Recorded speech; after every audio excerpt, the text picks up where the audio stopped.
Hey guys, welcome to another video. In this week's video, I'm going to show you how I repurposed an old drawer and turned it into a little writing desk. So sit back, relax, and hope you enjoy. This is the drawer we are using. I want to start by removing the back of the drawer because this will now be the front of the desk. But in order to do that, I need to detach it from the bottom. So these nails have to come out. This last nail was being really difficult, and as you can see there, I actually ended up splitting the wood. Although I will be making the bottom board a lot thicker by adding some more wood to give us a stronger desktop. And once I got all these nails out, I realized it was also glued into the side of the drawer. So I just banged on it with a hammer until it came loose. Now that it's apart, I need to trim the sides a smidge so I can remove the part that the back slots into.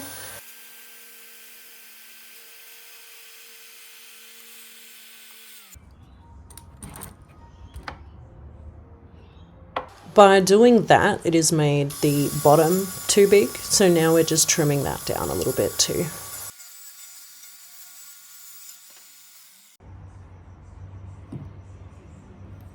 Now I'm just gluing the bottom in place so it's nice and sturdy for the next steps.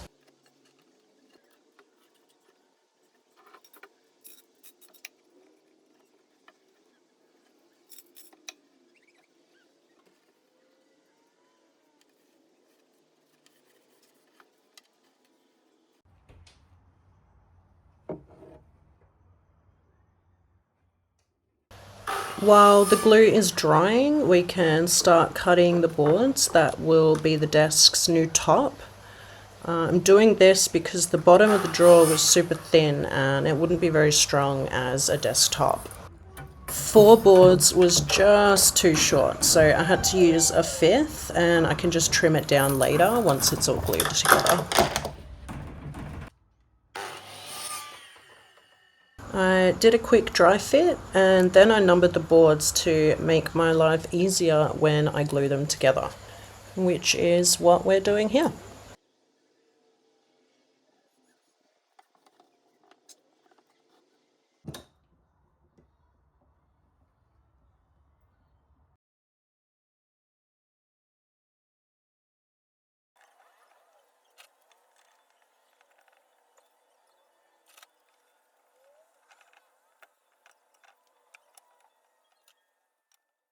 I took a short break and let that dry, and now I'm just removing all the clamps and getting ready to glue up the second lot of boards.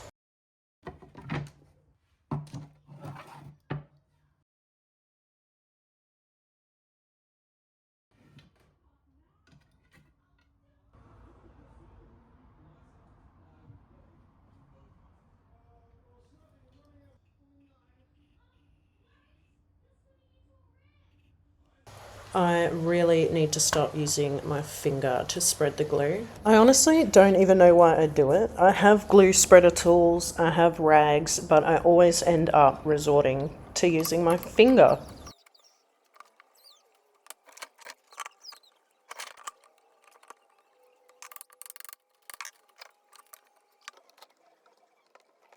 I feel like you could never have too many clamps. Like, even when you think you have enough, I always just add more.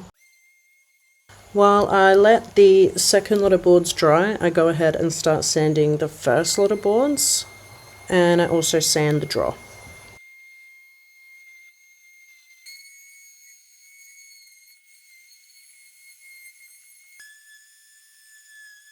I'm using my multi-tool with the sanding attachment to get into all the places that my orbital can't reach. Now I'm just using some putty to fill in some of the dents and cracks, which will give us a smoother finish when it's time to paint. I just had to put my phone in the fridge because it's so hot outside, my phone overheated. Now we are going to attempt to get this finish off. I tried scraping off the finish and it just was not a vibe, so I decided to pull out the big guns and just strip it off. And I have to say how incredible this stripper is. Like, it works so quickly. So within a couple of minutes you can actually take it off, but this stuff will burn the crap out of your skin, so I try my best not to get it on me. Like, you don't even want to know how many chemical burns this stuff has given me.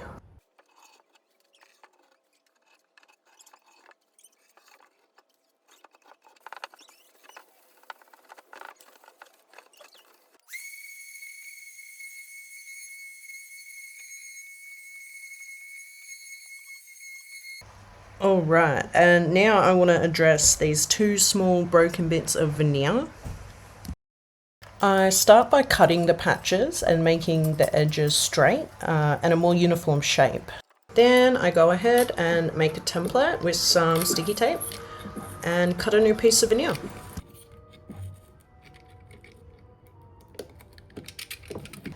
I test the fit and then just pop on some glue, use sticky tape to keep it in place, and clamp it and wait for it to dry.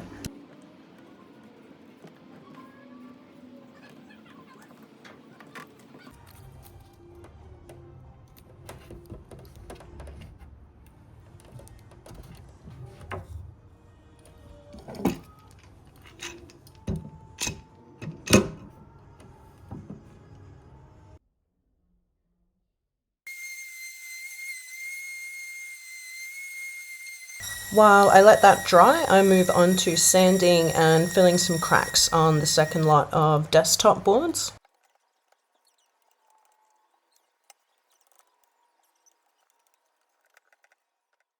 Some time has passed now and the patches we fixed are dry. They look really good and will do the job just fine since we are going to be painting the drawer front later anyway. I don't really have anywhere to store these boards other than outside and in the weather. It's been so hot this past week in Perth and these boards are suffering. They are so warped and so difficult to work with. So I'm just going to make do the best I can and hopefully it all works out.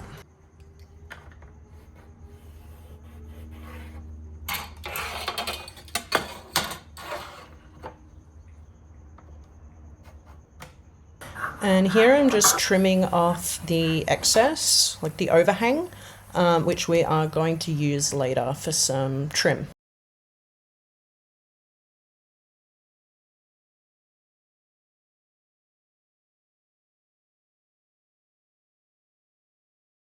I really had no idea how I was going to clamp these while the glue was drying, but I ended up getting a bit creative. I used a bunch of blocks to build up the height, and it actually worked really well, so that was cool.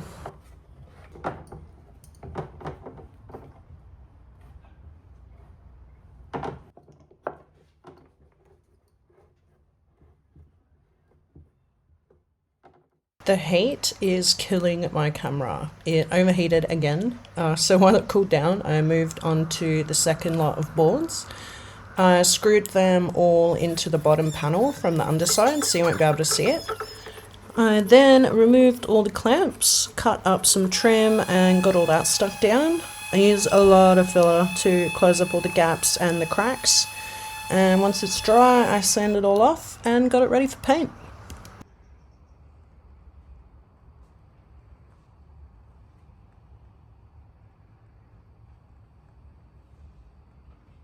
These are the legs I chose. So I didn't want this to be your standard desk that you sit at. I wanted it to be something pretty short so my girl can sit on the floor while she uses the desk. She already has a desk and she doesn't use it. So I thought making it small and short was probably the way to go. So now I'm just mixing some white and yellow paint to get the shade of pale yellow that I'm after.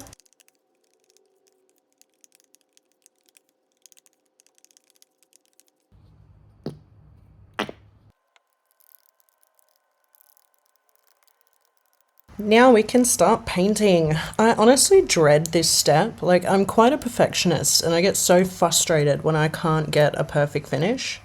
I also love to stain and finish wood so you can appreciate the grain. And painting just seems like such a waste of beauty to me. But this is not a piece for me to enjoy, so I will go ahead and paint it. On the first coat I went super light, and on the second coat it was more of a heavy coat to get the coverage. Once that had all dried, I went ahead and sanded it with 320 grit, and then moved on to the third and final coat. So I wasn't completely satisfied with the colour. So on the last coat I didn't dilute the yellow as much, so it would be a lot brighter. And lastly, I picked up these little caddies and I wanted to add them to the desk so she has somewhere to store her pencils and her texters. So I just did this with a couple of screws.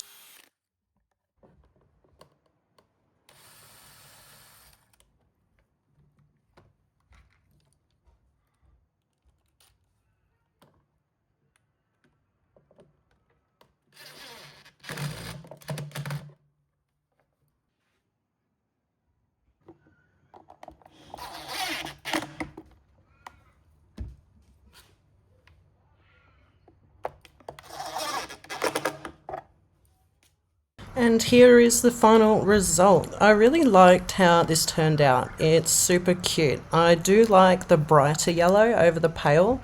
It's a lot more intense. The little storage caddies are a nice touch. Another cool feature is that it's actually short enough to fit under her bed, so it doesn't always have to be out and a permanent fixture and take up a bunch of space in her room. And I really hope this inspires you to do something creative or different, and that not everything is destined for the trash. If you guys enjoyed the video, don't forget to leave a thumbs up, hit the subscribe button, and follow along for some more awesome builds. I appreciate your guys' support, and I will see you in the next one.